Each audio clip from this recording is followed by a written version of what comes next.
was born in Chicago. Went to school here, went to Northwestern University, got my bachelor's, master's, Ph.D. at Northwestern. Taught at a number of universities, Northern Illinois University, Loyola, Northwestern.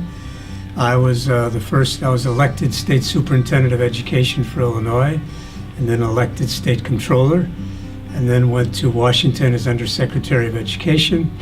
Came back and became Dean of the School of Education at Loyola, President of Triton College, and then started my own company called American Quality Schools. So I've been in education and government all my life.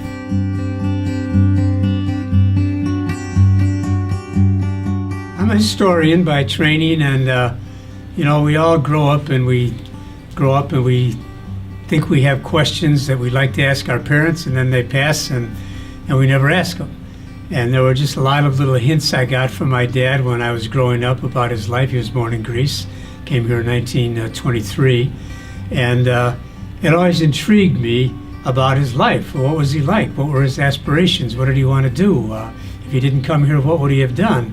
And so as I kept going back to Greece, and I've been there about 20 times, I guess, since 1980, finding relatives, asking them questions, trying to find out a little more, and piecing together certain things. So the book I wrote is, I'd say it's about half true and half novel. So I had to fill in the gaps a little bit where I didn't have any real evidence, but it was a very rewarding experience.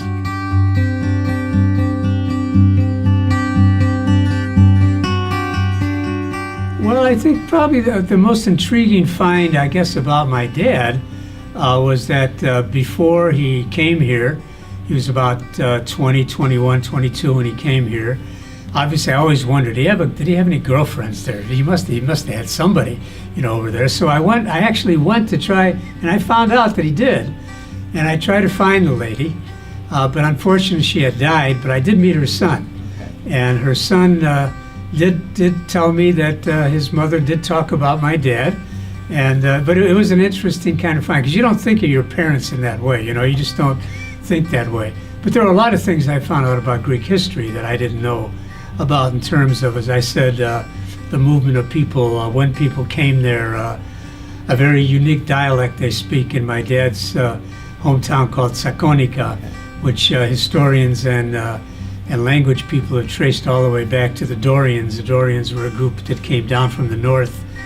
They don't know exactly where. I thought Epirus, Thessaly, they think maybe even further north, and came down into Greece as invaders and left a very unique kind of dialect, which my dad could still speak, but very few people can understand now.